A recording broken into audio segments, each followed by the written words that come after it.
विद्यार्थी मित्रांनो, आज आपण CCC या कोर्समधील सर्वात महत्त्वाचा टॉपिक एक आहे जो की क्लाउड कम्प्युटिंग हा आपण या ठिकाणी शिकणार आहोत.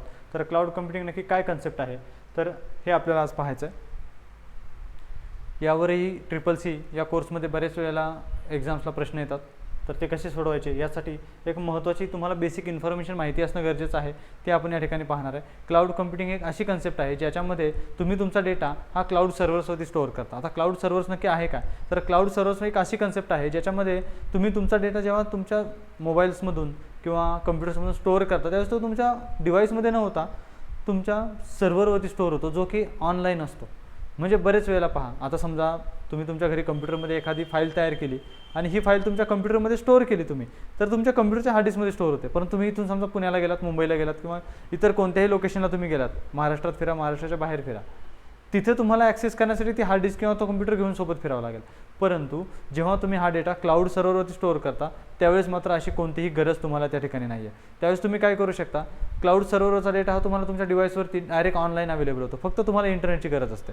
आता क्लाउड सर्व्हर नक्की आहे काय, बरेच वेळेला तुम्ही ज्यावेळेस यूट्यूबवर एखादा व्हिडिओ सर्च करता, यावेळेस यूट्यूबवरचा व्हिडिओ हा तुम्हाला तुमच्या जिओग्राफिकल लोकेशननुसार तुम्हाला तो त्या ठिकाणी मिळतो. म्हणजे तुम्ही जर इंडियातील असाल तर इंडियातच तुम्हाला कोणत्याही ठिकाणी त्या एरियामधला जवळचा जो काही फार असा ट्रेंडिंग व्हिडिओ असेल तो तुम्हाला मिळेल. पण आउट ऑफ इंडिया तुम्ही गेला तर तुम्हाला तो व्हिडिओ लगेच पाहायला मिळणार नाही. तुमचे जिओग्राफिकल सेटिंग्स तुम्हाला चेंज करावे लागतील किंवा जवळचा एरिया तुम्ही समजा इंडियातून सर्च करताय, तर बरेच वेळेला असं होतं की इंडियामधून अपलोड केले गेलेले व्हिडिओज हे इंडियात असणाऱ्या कुठल्या तरी एका सर्व्हरवर स्टोअर होतात, जो की यूट्यूब वापरतात.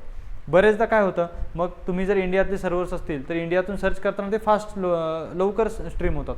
पण आउट ऑफ इंडियामध्ये जर एखादा व्यक्ती त्याला ॲक्सेस करण्याचा प्रयत्न करत असेल तर त्याचं स्पीड थोडंसं कमी असतं. बरोबर आहे, जास्त हाय स्पीडने लवकर त्याला डेटा अवेलेबल होत नाही. तुम्ही आजकाल ऑनलाईन स्ट्रीमिंग सर्व्हर्स पाहत असाल, नेटफ्लिक्स असेल, ॲमेझॉन प्राईम असेल, तर ह्यांचे स्वतःचे क्लाउड सर्व्हर्स आहेत ज्याच्यामधून ते डेटा स्टोअर करतात, त्याच्यामधून ते डेटा ॲक्सेस करतात किंवा नेटफ्लिक्स किंवा दुसऱ्याच्या सर्व्हरवरती स्टोअर करतात. समजा स्वतःचा सर्व्हर नसेल तर क्लाउड सर्व्हर ज्यांचा असेल त्यांच्याकडून तो आपण रेंटने त्याच्यासाठी काही ठराविक स्पेस आपण वापरण्यासाठी घेऊ शकतो. आता असतं कसं पहा, क्लाउड कम्प्युटिंगमध्ये आपण सर्वात महत्त्वाचं लक्ष द्या, resources are distributed over many online servers. याचा अर्थ तुम्ही जेव्हा क्लाउडवरती काही डेटा स्टोअर करता, क्लाउड सर्व्हरवर डेटा स्टोअर करता, त्यावेळेस तो एका ठिकाणी स्टोअर न होता मल्टिपल सर्व्हर्स ठिकाणी मल्टिपल लोकेशन्सला स्टोअर होतो. याने होतं काय, एक सर्व्हर जरी डाऊन झाला तरी दुसऱ्या सर्व्हरवरून तो तुम्हाला ॲक्सेस करता येतो. आता पहा, सर्व्हर्स हे वेगवेगळ्या ठिकाणी वेगवेगळ्या प्रकारचे असू शकतात, परंतु जेव्हा डेटा हा मल्टिपल सर्व्हर्समध्ये स्टोअर होतो त्यावेळेस तुम्ही हा मल्टिपल लोकेशन्सवरून ॲक्सेस तर करू शकता, परंतु जर एक सर्व्हर बंद झाला तरीही दुसऱ्या सर्व्हरवरून तुम्हाला तो ॲक्सेस करता येतो. अशा पद्धतीने तुम्हाला त्याचा एक पहिला महत्त्वाचा बेनिफिट या ठिकाणी होणार आहे. आता दुसरी गोष्ट, डेटा इज स्टोअर्ड ऑनलाईन. सर्वात महत्त्वाचा, तुमच्या कम्प्युटरमध्ये तुम्ही डेटा स्टोअर न करता तुम्ही तो डेटा ऑनलाईन स्टोअर करता. हा एक त्याचा सर्वात महत्त्वाचा टॉपिक या ठिकाणी आणि महत्त्वाचा उपयोग आहे. त्यानंतर many applications run online using cloud servers. That is also important. Many applications, that is तुमचं गुगल ड्राईव्ह आहे, तुमचं यूट्यूब आहे, हे क्लाउड सर्व्हर्सवरून डेटा ॲक्सेस करतं. म्हणजे बरेचसे ॲप्लिकेशन्स आपण आज रेग्युलरली वापरतो हे क्लाउड सर्व्हरवरून डेटा ॲक्सेस करतात. लक्षात ठेवा, क्लाउड सर्व्हर हा खूप महत्त्वाचा आहे या ठिकाणी, कारण सगळा डेटा तुमचा क्लाउडवरून ॲक्सेस केला जातो. तुम्ही क्षणोक्षणी जेव्हा यूट्यूबला किंवा फेसबुकला किंवा बऱ्याच ठिकाणी अशा प्रकारे तुम्ही डेटा ॲक्सेस करण्याचा प्रयत्न करताय, त्या ठिकाणी तो डेटा तुमचा सर्व हा क्लाउड सर्व्हरवरून ॲक्सेस केला जातो. हा एक महत्त्वाचा या ठिकाणी पॉईंट आहे. त्यानंतर it saves money of local hardware and local storage. आता समजा तुम्ही जर तुमचा डेटा तुमच्या कम्प्युटरमध्ये स्टोअर करताय तर त्याच्यासाठी तुम्हाला एक कम्प्युटर लागेल, ठीक आहे, इथपर्यंत ठीक आहे. परंतु तुमच्या कंपनीमध्ये जर 100 लोक काम करतात, आता तुम्ही 100 कम्प्युटर्समध्ये 100 प्रकारचे हार्ड डिस्क आणि 100 कम्प्युटरसाठी तुम्हाला लागणारा रिसोर्सेस, त्या ठिकाणी तुम्हाला ते नेटवर्क मॅनेज करण्यासाठी लागणारे सर्व्हिसेस, याच्यासाठी खूप खर्च करावा लागतो. परंतु होतं काय, जर समजा तुम्ही क्लाउड कम्प्युटिंगचा वापर करून जर डेटा क्लाउडवरती स्टोअर करत असाल तर तुम्ही ज्या ठिकाणी काम करणार आहात त्या ठिकाणी छोटंसं म्हणजे कमी किमतीचं हार्डवेअरसुद्धा तुम्ही वापरू शकता, कारण तुम्हाला फार मोठं कम्प्युटरचं सेटअप करण्याची त्या ठिकाणी गरज नाही आहे. बऱ्याचदा होतं काय, तुम्ही गेम खेळत असाल तर त्याला ग्राफिक्स कार्डची गरज असते, बरोबर आहे, 3D ॲनिमेशनसाठी ग्राफिक्स कार्डची गरज असते. परंतु ह्याचऐवजी जर तुम्ही ऑनलाईन सर्व्हर्स वापरले क्लाउडचे, ज्याच्यामध्ये तुम्ही तुमच्या कम्प्युटरमध्ये डेटा स्टोअर न करता ऑनलाईन डेटा स्टोअर करताय, किंवा जे हार्डवेअर तुम्ही वापरणार आहात हे ऑनलाईन हार्डवेअर वापरणार आहात जे की कुठेतरी एका सर्व्हरवरती सेटअप केलेलं आहे. तर तुम्हाला फक्त करायचे काय, तुम्हाला हार्डवेअर परचेस न करता फक्त त्याचं भाडं देऊन ते वापरायचं आहे, रेंटने वापरायचं आहे. याचा अर्थ काय होतो की तुम्ही स्वतःचं मशीन त्या ठिकाणी जास्त पॉवरफुल नसेल तरी चालेल, परंतु तुम्ही ते जे काही डेटा तुमचा स्टोअर करता तुम्ही, हा सर्व डेटा तुम्ही तुमचा क्लाउडवरती स्टोअर करू शकता.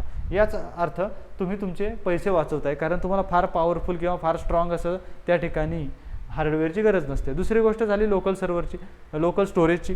तर तुम्ही समजा लोकली डेटा स्टोअर करताय, समजा हार्ड डिस्क खराब झाली, डेटा खराब झाला, परंतु याचऐवजी जर तुमचा तुम्ही डेटा हा ऑनलाईन क्लाउड सर्व्हरला ठेवला तर त्या ठिकाणी मल्टिपल सर्व्हर्स असतात. जर एक डेटा गेला तरी दुसऱ्या ठिकाणचा मिळतो. अशा पद्धतीने डिस्ट्रीब्युटेड एरियामध्ये तुमचा डेटा स्टोअर होतो. त्यामुळं तुमचा डेटाची सिक्युरिटी ही तुम्हाला जास्त त्या ठिकाणी एक गॅरंटी मिळते आपल्याला की अरे हां आपला डेटा खराब कुठे डिलीट होणार नाही किंवा हार्ड डिस्क खराब होणार नाही, काय नाही. आपलं समजा जनरली पेनड्राईव्हमधला डेटा गेला तरी रिकवर करता येत नाही, तो त्या ठिकाणी तुम्हाला एक त्याचा बेनिफिट मिळतो. त्यामुळे तुमचा कंपनीचा प्रत्येक MBचा डेटा किंवा प्रत्येक फाईल तुमची सिक्युअर राहते. Then it is available for nominal monthly charges. लक्षात ठेवा, आता क्लाउड कम्प्युटिंगसाठी काय असतं, मंथली चार्जेस असतात, काही जण इयरली पॅकेजेस पण घेतात, बरोबर आहे. जशी ज्याची रिक्वायरमेंट असेल त्याप्रमाणे तुम्ही त्याचा प्लॅन घेऊ शकता. त्यामुळे होतं काय, तुम्ही एकदम समजा 100 कम्प्युटरसाठी 10-15 लाख खर्च करण्याची गरज नाही. तुम्ही मंथली पॅकेजनुसार जशी जशी तुमची कंपनीची ग्रोथ चालली आहे त्याप्रमाणे तुम्ही त्या ठिकाणी तो डेटा त्यांच्याकडून वापरू शकता आणि त्यानुसार त्यांना पेमेंट करू शकता. हा एक त्याचा बेनिफिट आहे. दुसरी गोष्ट आहे streaming and file sharing made easy. It is very important. तुम्ही आजकाल जेवढे यूट्यूबला व्हिडिओ स्ट्रीम केलेले पाहता किंवा बरेच जण ऑनलाईन स्ट्रीमिंग करतात, तर हे सगळं क्लाउड कम्प्युटिंग थ्रूच चालतं. त्यामुळेच एवढं लाईव्ह आपल्याला बऱ्याच गोष्टी पाहता येतात आणि लाईव्ह आपल्याला त्याचं त्या ठिकाणी तेवढं फास्ट आणि स्पीड आपल्याला पटकन ते मिळतं. हा अशा पद्धतीचा एक यूज आपल्याला या ठिकाणी क्लाउड कम्प्युटिंगचा आपल्याला पाहायला मिळतो. आता सर्वात महत्त्वाचं आहे, हे जे क्लाउड कम्प्युटिंग आहे तर हे क्लाउड कम्प्युटिंगचे यूज कुठे कुठे होतात हे आपल्याला पाहायचं आहे. सर्वात महत्त्वाचं, तुम्ही तुमच्या नोटबुक कम्प्युटर म्हणजे लॅपटॉपवरून सुद्धा डेटा स्टोअर क्लाउडला करू शकता. त्यानंतर फोनवरून आज बऱ्याचशा प्रकारचा डेटा हा क्लाउडलाच जातो. त्यानंतर PC तुमच्या कम्प्युटरवरूनही करू शकता. सर्व्हर असतात क्लाउडचे, सर्व्हरवरूनही क्लाउड कम्प्युटिंग चालतं. बरेच वेळेला आपण म्हणतो की क्लाउड सर्व्हर किंवा हे सर्व्हर म्हणजे एकच असतं, असं नाही. वेगवेगळ्या प्रकारचे सर्व्हर असतात, त्यात क्लाउड कम्प्युटिंगचा सर्व्हर वेगळा आणि अदर सर्व्हर्सला तो कनेक्टिव्हिटी देतो क्लाउड सर्व्हर. ओके. त्यानंतर डेटाबेस आहे. बरेचसे जगातले मोठे मोठे डेटाबेस हे क्लाउड कम्प्युटिंगशी कनेक्टेड आहेत, जेणेकरून युजर्सला ऑन डिमांड सर्व्हिस मिळेल. म्हणजे जेव्हा त्यांची रिक्वायरमेंट असेल त्यावेळेस तो डेटा तुम्ही ॲक्सेस करू शकता. त्यानंतर आहे नेटवर्क. ओके. सो आता बरंचसं नेटवर्क, आता या ठिकाणी नेटवर्क हा टॉपिक का टाकला आहे पहा. या ठिकाणी तुम्ही म्हणाल एवढ्या सर्व्हिसेस त्या ठिकाणी तो प्रोव्हाइड करतो, पण हा नेटवर्क नक्की प्रकार काय. ओके. आता हा जो नेटवर्क नावाचा जो प्रकार या ठिकाणी तुम्ही पाहताय, या नेटवर्कचा अर्थ असा असतो की तुमचं जे काही सगळं नेटवर्क आहे त्याला पूर्ण सिक्युरिटी आणि प्रायव्हसी हे क्लाउड थ्रूच दिली जाते. म्हणजे मी जर समजा एखाद्या मशीनला डेटा स्टोअर केला, सहजासहजी कुणी त्याला इझिली हॅक करू शकत नाही, कारण हॅकिंग करण्यासाठी सुद्धा त्याला क्लाउडच्या बऱ्याचशा सर्व्हिसेसच्या थ्रू पास करावं लागतं आणि it is not that easy. एवढं सोपं नाही येते. त्यामुळे तुम्हाला नेटवर्कला सुद्धा त्या ठिकाणी सिक्युरिटी आणि प्रायव्हसी मिळते. हे पण महत्त्वाचं. तुमचा डेटा तुमच्याशिवाय दुसरं कोणी ॲक्सेस करू शकत नाही. आता पहा, या नेटवर्क किंवा क्लाउड कम्प्युटिंगमध्ये एक महत्त्वाची कन्सेप्ट आता आपण पुढे पाहतोय. याच्यामध्ये 3 गोष्टी दिलेत. या ठिकाणी IaaS ही एक कन्सेप्ट आहे, PaaS ही एक कन्सेप्ट आहे आणि SaaS ही एक कन्सेप्ट आहे. तर सर्वात याला 3 पार्टमध्ये डिवाइड केलेलं आहे. क्लाउड कम्प्युटिंगच्या जे काही या ठिकाणी प्रोसेसिंग चालतं, या क्लाउड कम्प्युटिंगच्या प्रोसेसिंगला 3 पार्टमध्ये डिवाइड केलेलं आहे. बरेचदा एक्झामला याबद्दल प्रश्न येऊ शकतो. SaaS म्हणजे या ठिकाणी पहा, package software OS and application stack server storage network, या पद्धतीने. Okay. That is end users वापरतात ते हे असतं. एंड युजर जे वापरतात ते SaaS असतं. म्हणजेच काय की जे आपण वापरतोय क्लाउड कम्प्युटिंगच्या मध्ये आता. ओके. लास्ट एंड युजर जे आपण असं शेवटी कस्टमर्स वापरतात ते.